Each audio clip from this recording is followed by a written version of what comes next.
सभी को ज्ञान का प्रणाम। आज हम लोग समय की बात करेंगे, समय के सदुपयोग की बात करेंगे। कल का दिन किसने देखा है, आज का दिन भी खोए क्यों। जिन लम्हों में हंस सकते हैं उन लम्हों में रोएं क्यों, उन लम्हों में रोएं क्यों। वर्तमान में रहना बहुत आवश्यक है। जो वर्तमान में रहता है वो सब कुछ कर लेता है, सफल हो जाता है, जी लेता है, आनंदित रहता है। अगर आप एक अच्छा वक्ता बनना चाहते हैं तो भी आपको समय के बारे में बहुत अच्छे से जानकारी रहनी चाहिए। आपका जो स्पीच है, जो आपको निर्धारित समय दिया गया है, उसी में आपको, या मैं कहूँगा उससे भी थोड़ा पहले ही अपने स्पीच को विराम दे दीजिए, अपने आप को विराम दे दीजिए, तभी आपका स्पीच सफल होगा। यह बहुत ही आवश्यक है। कई वक्ता जो है वो खींचते चले जाते हैं, उनको समय कम मिलता है बोलने का, तो जब उनको किसी मंच पे आमंत्रित किया जाता है तो सारा ज्ञान एक साथ ही देने की कोशिश करते हैं। इससे पूरा का पूरा प्रोग्राम प्रभावित होता है और लोग भी एक समय तक ही सुनना चाहते हैं। अगर श्रोता ज़्यादा भी आपको सुनना चाहते हैं तो जो आयोजक है उनसे परमिशन लेने के बाद ही आप ज़्यादा समय ले सकते हैं, अन्यथा पूरा का पूरा प्रोग्राम बिगड़ सकता है। कम समय में अपनी बात कहना एक कला है। संक्षिप्तता बुद्धिमत्ता की कुंजी है। कम समय में अपनी बात कहिए, कम समय में अपने पूरे स्पीच को बोलने की कोशिश करिए। तो हम जो है इस किताब से समय अवधि का ध्यान रखिए, इसके बारे में ही बात करेंगे। देखिए, अपने भी समय की कीमत समझिए और दुनिया में दूसरे लोगों की भी, श्रोताओं की भी। हर व्यक्ति के पास सीमित समय है। जो उसका ज़्यादा उपयोग करता है वह ज़्यादा सफल हो जाता है। आम आदमी जो है वो एक मोल भाव करने में समय जीवन बिताता रहता है। एक छोटा सा सामान खरीदने भी जाता है मार्केट में तो दिन भर जो है वो मोल भाव करता रहता है। 100-200 बचाता है लेकिन अरबों करोड़ों का समय बर्बाद कर देता है। अगर कुछ भी आप खो देते हैं जीवन में तो दोबारा पा सकते हैं, लेकिन समय अगर आपके हाथ से चला गया तो आप पा नहीं सकते। साधारण और असाधारण जो लोग हैं उनमें समय का ही यही अंतर है कि असाधारण लोग समय का सदुपयोग करते हैं। वो एक एक मिनट की कीमत समझते हैं, पल पल की कीमत समझते हैं, पल पल में आगे बढ़ना चाहते हैं, पल पल में खुश रहने की कोशिश करते हैं। एक एक पल में बहुत जीवन समाया रहता है। तो उसी के बारे में देखिए लिखा है कि दुनिया में हर व्यक्ति को समान समय मिला है। जो समय की ज़्यादा इज्जत करता है वह उतना ही सफल होता चला जाता है। कई बार वक्ता शुरुआत तो बहुत अच्छा करते हैं लेकिन समय से समाप्त करना नहीं जानते, अपने भाषण को अनावश्यक खींचते चले जाते हैं। ऐसे में श्रोताओं का बोर होना स्वाभाविक है। कम समय में अपनी बात को पूरा करिए। और देखिए, प्रभावी वक्ता वही है जो समय से अपनी बातों को विराम देना जानता हो। भाषण की तैयारी करते समय ही आप रिकॉर्ड करके देख लीजिए कि आपका जो निर्धारित समय है, देखिए चाहे आप मंच पे स्पीच दे रहे हैं, चाहे आप स्कूल में पढ़ा रहे हैं, चाहे आप ऑनलाइन प्लेटफॉर्म द्वारा किसी को पढ़ा रहे हैं, जो आपका निर्धारित समय है उसी में ही, और जब तक श्रोता बोर ना हो उससे पहले ही आप अपने स्पीच को विराम दे दीजिए, अपने कथन को विराम दे दीजिए, अपनी बातों को समाप्त कर दीजिए। देखिए, मैं तो आपसे यही कहूँगा कि अगर आपको ज़्यादा समय मिला है तो भी आप अपना भाषण समय से समाप्त कीजिए। और दुनिया की बात तो छोड़िए, मैं अपनी भी बात बताता हूँ। हर वक्ता एक दिन में बड़ा नहीं होता, गलतियाँ कर कर के सीखता है। शुरुआत में मुझे भी तैयारी मैं खूब करता था लेकिन मंच मिलता नहीं था बहुत, तो मैं क्या है कि जब कभी मिलता था तो मैं पूरी की पूरी फाइल लेकर के चला जाता था। फाइल देख करके ही कई बार जो आयोजक हैं वो मेरा जो है वो कार्यक्रम लास्ट में कर देते थे। और शुरुआत में बोलने का भी वो रहता था, ज़्यादा से ज़्यादा बोलूँ तो समय जो निर्धारित मिलता था उससे ज़्यादा ही बोलने लगता था। कई बार आयोजक बीच में पर्ची भी भेज देते थे कि और भी कार्यक्रम है, आप कृपया थोड़ा जल्दी अपने स्पीच को ख़त्म करने की कोशिश करिए। कई बार क्या है कि श्रोता भी, मेरा भाषण रुचिकर रहता है, स्पीच या जो भी कंटेंट या टीचिंग भी करता हूं तो वो रुचिकर रहता है, बहुत सारे चीज़ें रहती है उसमें अच्छी, तो कई बार श्रोता भी बहुत पसंद करते हैं, तालियां बजाते हैं, उत्साहवर्धन करते हैं।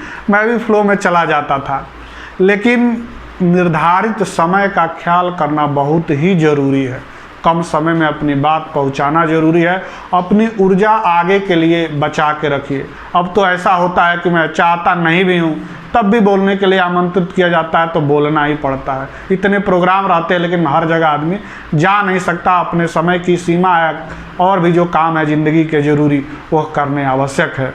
तो देखिए, सीमित समय में सारगर्भित बात कहने की कोशिश करिए जिससे आपका और श्रोताओं दोनों का मूल्यवान समय बच सके।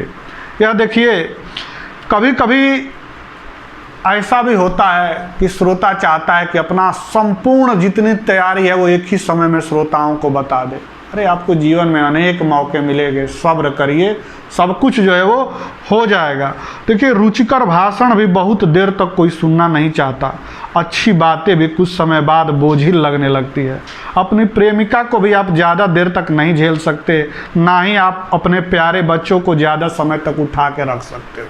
हर चीज़ की एक सीमा है, हर चीज़ का एक समय निर्धारित है। सीमित समय में अपनी बात पूरी कहना एक कला है। आप सिर्फ उतनी देर ही बोलिए जितनी देर लोगों के कान खुले हैं। जैसे ही लोगों के कान बंद हुए आप अपना मुंह तुरंत बंद कर लीजिए।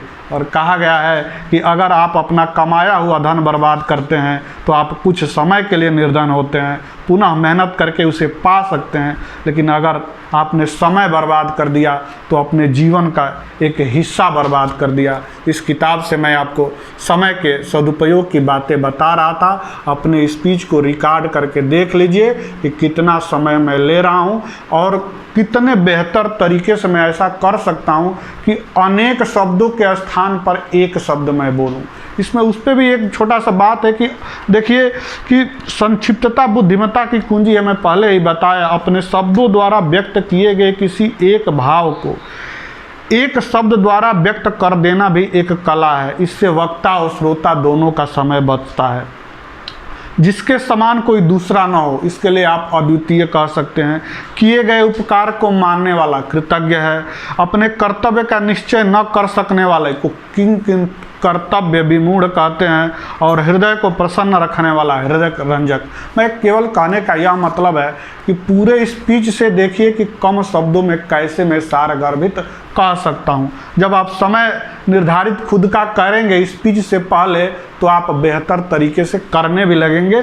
धीरे धीरे अभ्यास से सब कुछ संभव है। इस अपनी पहली किताब में भी मैं इसके बारे में थोड़ा सा बताया हूँ कि समय का कैसे सदुपयोग करना है। समय का सम्मान करना बहुत जरूरी है। समय ईश्वर का ही रूप है, इसीलिए इसे काल कहते हैं। कहा भी जाता है कि अब पछताए होत क्या जब चिड़िया चुग गई खेत। बाद में क्या, बाद में देखिए जीवन में बहुत लोग सोचते हैं कि अगर अच्छा से पढ़ा रहता तो और बेहतर पैसा कमाता। एक मजदूर सोचता है कि महीने में जो है वो करता है इतना मेहनत, लेकिन जब महीने के अंत में जो सैलरी मिलती है बहुत लोगों के कंपैरिजन में उसकी कम रहती है। वो सोचता है कि समय से कुछ किया रहता बेहतर तो आज परिणाम दूरगामी अच्छे होते। तो यही है, इसमें लिखा है कि जिसने समय की कीमत जान ली वह जीवन में असफल हो ही नहीं सकता। तो यह है कि समय पर समझ आना बहुत बड़ी बात है। समझ तो सबको एक न एक दिन जरूर आती है, लेकिन तब समय नहीं रहता है। तो समय पर समझ आना बहुत ज़रूरी है। तो यह देखिए, ज़्यादातर लोग कहते हैं कि मुझ में काबिलियत तो बहुत है लेकिन मैं उतना पैसा नहीं कमा पाता। देखिए, जितना आप कमा रहे हैं ना उतने की ही आपकी औकात है। अगर आप ज़्यादा पैसा कमाना चाहते हैं तो अपनी औकात बढ़ाइए, अपने समय का मूल्य बढ़ाइए। कम समय में आप अपनी बात को, अपने ऊर्जा को, अपनी कार्यकुशलता को बढ़ाने की कोशिश करिए। और देखिए, ज़िंदगी तो आईने की तरह है। ज़िंदगी तो आईने की तरह है। यह तभी मुस्कुराएगी जब आप मुस्कुराओगे। यह तभी मुस्कुराएगी जब आप मुस्कुराओगे। आप खुश रहोगे तो खुशियाँ मिलने लगेगी। और इसका कबीरदास जी भी कहते हैं कि अति का भला न बोलना, अति की भली न धूप। अति का भला न बरसना, अति की भली न धूप। इसी क्रम में देखिए, मैं कहूँगा कि पहले आप डेटा कलेक्ट करिए, फिर डेटा सेलेक्ट करिए, फिर डेटा को अरेंज करिए, तब डिलीवरी कीजिए, तब आपका बेहतर तरीके से होगा। अंत में जो है वो कुछ कहते हुए इसको विराम देते हैं कि माता और पिता से बढ़कर गुरु के हैं उपकार। माता और पिता से बढ़कर गुरु के हैं उपकार। शब्दकोश में शब्द न मिलता मानूं जो आभार, शब्दकोश में शब्द न मिलता मानूं जो आभार।